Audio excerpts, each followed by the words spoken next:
আমরা সবাই ভোর ভোর রেডি হয়ে নিয়েছি, কারণ আজকে আমরা লাচেনের কালাপাথর অ্যান্ড গুরুদম্মার লেক ঘুরতে যাব। আর এটা ছিল আমাদের উইন্ডো ভিউ।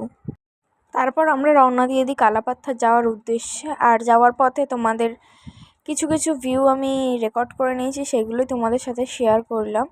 আর বিশেষ করে ভালো লাগছিল এই বরফে ঢাকা পাহাড়গুলো, যেগুলো দেখতে অসাধারণ লাগছিল।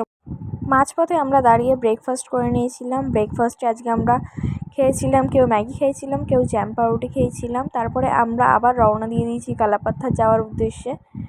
যত এগোচ্ছি তত বরফ আর বরফ চারিদিকে। তোমরা অবশ্যই আমাকে একটু সাপোর্ট করো। আমি জানি আমার ভয়েস দিতে একটু প্রবলেম হচ্ছে, তবে একটু ম্যানেজ করে নিও। আর এই তো আমরা চলে এসেছি কালাপাথরে পৌঁছেই আমি আর আমার দিদি একটু পোজ মেরে ফটো তুলে নিচ্ছিলাম। আর এই তো সেই কালো পাথর, যেটার মধ্যে সাদা চাদর ঢাকা। কালাপাথরে আমরা ভিডিও ফটো তুলে আবার চলে যাচ্ছিলাম গুরুদম্মার লেকের উদ্দেশ্যে। গুরুদম্মার লেকের দিকে যত আমরা এগোচ্ছি রাস্তাগুলো তত লাদাখের ফিল আসছিল। তো এই তো আমরা গুরুদম্মার লেকে, কিন্তু আমরা ওখানে বেশিক্ষণ দাঁড়াতে পারিনি। তারপরে আমরা হোটেলে ফিরে লাঞ্চ করে আবার বেরিয়ে পড়েছিলাম লাচুং যাওয়ার উদ্দেশ্যে। আজকের ভিডিওটা এই পর্যন্তই। আবার নেক্সট পার্ট তোমাদের কাছে খুব তাড়াতাড়ি নিয়ে আসি।